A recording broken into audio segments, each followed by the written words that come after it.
సాగర్ ఆయకట్టు. ఇదేమో విద్యుత్తులో జరిగే నష్టం చెప్తున్నా. రెండోది సాగర్ ఆయకట్టు విషయంలో కూడా మీకు చెప్పాను ఇందాక.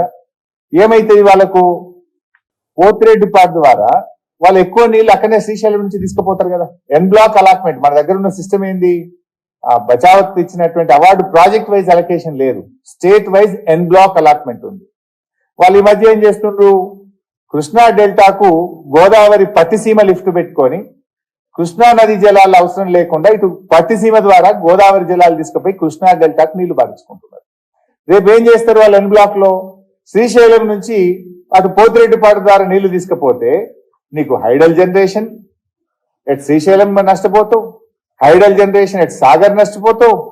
అన్నిటికంటే ముఖ్యంగా సాగర్ ఆయకట్టుకు నీళ్లు ఉండే కదా. నువ్వు పోతిరెడ్డిపాడు ద్వారా నువ్వు కావలసిన నీళ్లు ఆంధ్రప్రదేశ్ కు కేటాయించినటువంటి నీళ్ల నుంచి వాళ్ళకి శ్రీశైలం నుంచే తీసుకపోతే రేపు నాగార్జున సాగర్ ఎడమ కాలువకు ఆయకట్టుకు కూడా నీళ్లు లేకుండా అయ్యే ప్రమాదం ఉన్నది. ఉన్న ఆయకట్టు కూడా దెబ్బతినే ప్రమాదం ఉన్నది. అందువల్ల వెంటనే ఈ రాష్ట్ర ప్రభుత్వం మేల్కొనాలే, మన రాష్ట్రం యొక్క హక్కులను కాపాడాలని చెప్పి నేను కోరుతా ఉన్నా. Number 3, drinking water. రేపు నీళ్ళే రాలేదనుకోండి, నీ పాలేరులో ఖమ్మం డ్రింకింగ్ వాటర్ ఉన్నది, నీ సాగర్లో నల్గొండ హైదరాబాద్ డ్రింకింగ్ వాటర్ ఉన్నది, నీ శ్రీశైలంలో మహబూబ్ నగర్ జిల్లా డ్రింకింగ్ వాటర్ ఉంది. మిషన్ భగీరథ ద్వారా ఇలా అదేవిధంగా కృష్ణా ఫేజ్ 1, ఫేజ్ 2, ఫేజ్ 3 ద్వారా హైదరాబాద్ డ్రింకింగ్ వాటర్ ను మనం ఇచ్చుకుంటున్నాం. ఇప్పుడే ఇలా తెలంగాణలో హైదరాబాద్ లో మంచినీళ్ళ కష్టాలు లేకుండా ఉన్నాం కదా. ఇలా ప్రతి ఇంటికి నీళ్లు ఇవ్వగలుగుతున్నాం, కావాల్సినంత నీళ్లు ఇవ్వగలుగుతుంది రాష్ట్ర ప్రభుత్వం. రేపు దీన్ని మీరు నిలబెట్టలేకపోతే రేపు త్రాగునీటి అవసరాలకు కూడా ఇబ్బంది వచ్చేటువంటి ప్రమాదం ఉంటుంది.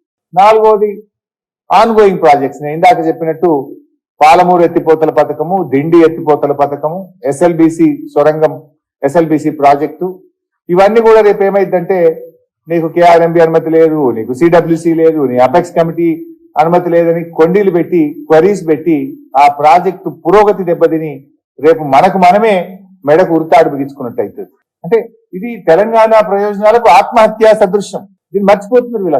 అసలు రాష్ట్ర ప్రభుత్వం దృష్టి పెట్టిందా లేదా, అధికారులే పోయి సంతకాలు పెట్టి వచ్చిందా, దానికి రాష్ట్ర ప్రభుత్వ అనుమతి ఉందా లేదా నాకు తెలియదు. పత్రికల్లో అయితే సంతకాలు పెట్టేసిండ్రు, వారం లోపల పోతున్నది ప్రాజెక్ట్ అని చెప్పి అన్ని పత్రికలు పతాక శీర్షికన వార్తలు వస్తా ఉన్నాయి. జగన్ విజయం అంటున్నారు, ఆంధ్రప్రదేశ్ కు లాభమైంది అంటున్నారు, తెలంగాణకు నష్టమైంది అంటున్నారు, కరెంటు లేకుండా పోతుందని వస్తుంటే కూడా ఈ ప్రభుత్వానికి చీమ కుట్టినట్టు కూడా లేదా అనిపిస్తా ఉంది నాకు.